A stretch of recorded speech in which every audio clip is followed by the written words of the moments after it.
Suatu ketika saya melakukan praktek seperti biasa di rumah sakit Muwardi. Ada satu pasien saya, seorang laki-laki usia sekitar 60 tahun yang dia rutin berobat karena menderita penyakit autoimun rheumatoid arthritis. Dan kemudian hari itu dia datang bersama dengan istrinya, dan istrinya pun ternyata berada di kursi roda karena tidak bisa berjalan. Dan kemudian dia mengatakan, "Dok, saya besok akan bawa anak saya ke sini karena anak saya pun menderita sakit yang sangat parah menurut dia karena tidak bisa beraktivitas juga." Sejenak saya termenung, ya Allah, betapa berat ujian si bapak ini. Anaknya cuma satu sakit, istrinya sakit, dia pun sakit.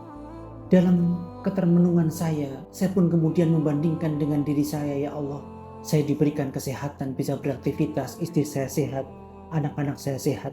Tetapi sering kita lupa ikhwah, sering kita lupa dengan kesehatan kita, sering kita lupa Allah berikan kepada kita kesehatan, sehingga tidak pernah kita bersyukur atas kesehatan yang Allah berikan kepada kita. Betul kata Rasulullah SAW, "Ni'matani mahburun fihima katsirun minan nas, as-sihhatu wal farah." Dua kenikmatan kata Rasulullah SAW yang seringkali dilalaikan oleh umat manusia, yaitu as-sihah, kesehatan, dan al-farah, yaitu waktu luang. Berapa banyak nikmat yang Allah berikan kepada kita berupa kesehatan. Coba dibayangkan jikalau Allah menghendaki bayaran dari setiap jengkal kesehatan yang Allah berikan kepada kita. Berapa triliun yang harus kita bayarkan kepada Allah Subhanahu wa Ta'ala. Setiap bangun tidur, Allah berikan kepada kita nikmat bisa bangun, bisa melihat dengan jelas, bisa bernafas tanpa bantuan oksigen, bisa berjalan tanpa bantuan tokat, tidak ada mesin pacu jantung misalnya, dan lain sebagainya.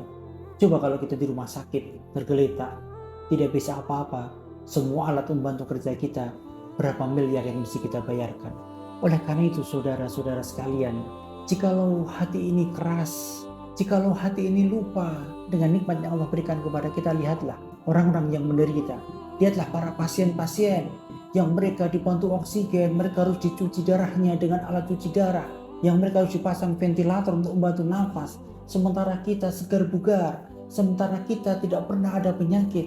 Lihatlah, kalau dengan pandangan-pandangan, dengan pelajaran-pelajaran dari orang-orang yang menderita tadi itu masih kurang cukup untuk menyadarkan kita akan besarnya nikmat dari Allah Subhanahu wa Ta'ala, mesti dengan cara apa lagi Allah harus menegur kita? Mesti dengan pelajaran apa lagi Allah akan membukakan mata hati kita untuk senantiasa bersyukur kepada Allah Subhanahu wa Ta'ala? Marilah gunakan sisa-sisa kesehatan kita ini, mumpung kita masih bisa beraktivitas dengan baik, mumpung kita masih bisa hidup dengan tenang, maka gunakan sebaik-baiknya hanya untuk Allah Subhanahu wa Ta'ala, hanya untuk kemaslahatan kepada sesama. Maka insya Allah Allah akan tambahkan nikmat tersebut jikalau kita bersyukur dengan memanfaatkannya dengan baik.